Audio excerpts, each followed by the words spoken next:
nga ay samahan nyo nga akong pumunta ng Manila. Sa airport nga kami pupunta for today's video. Dahil flight ko na, kaya naman ihatid ako nila nanay. Pero char lang, practice lang muna. Charis. Halos wala pa nga akong tulog dyan. Sobrang puyat-puyat akes. Dahil wala na akong ginawa kundi matulog ng madaling araw, shoota. Minsan iniisip ko, gusto ko na lang uminom ng sleeping pills. Pero borkot naman na kiss, baka hindi na ako magising, charis. Naidlip nga lang ako ng konti. Pagising ko nga ay nasa Bulacan na kami. At kumain muna ako ng butong pakwan para naman magising ang katawang lupa ko. Nadaan na nga muna kami sa Bustos, Bulacan para kumain ng lunch. First time ko nga lang dito kumain. At napakaraming ang tao. Kaya naman pala maraming tao dito dahil dinadayo talaga tong restaurant na ito. Napakasarap at napakamura pa. Kaya naman kung madadaan kayo ng Bustos, Bulacan, dito na kayo kumain. 2 PM na nga kami nakarating ng airport. Dahil medyo maaga pa naman ay hindi muna kami bumaba sa sasakyan. 3:30 na nga kami pumasok sa loob. Dahil 3:48 ang dating ng eroplanong sinakyan ng kapatid ko. Sa Scotland nga siya galing. Kailan nga lang ay meron akong vlog na umalis siya. Parang kailan lang yon, ngayon susunduin na namin siya. Naka 8 months nga lang siya sa Scotland, kaya naman nag-decide na siyang umuwi muna. Dahil hindi niya daw kinakaya yung lamig doon, charis. Bunsong kapatid nga namin yung darating for today's video. Saglit nga lang kami nag-antay at dumating na din siya. Sabi ko,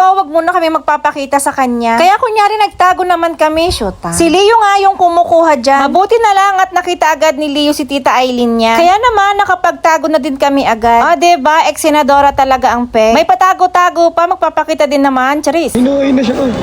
Ayun na siya. Ayun na. Ayun. What?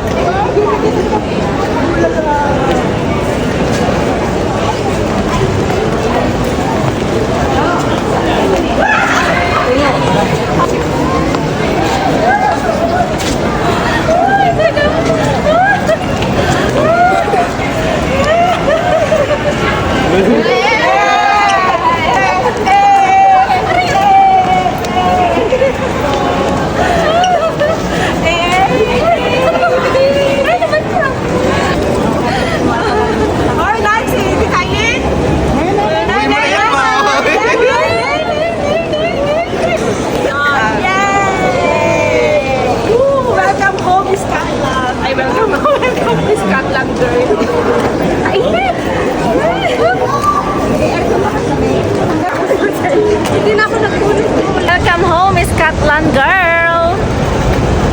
It's my Scotland girl.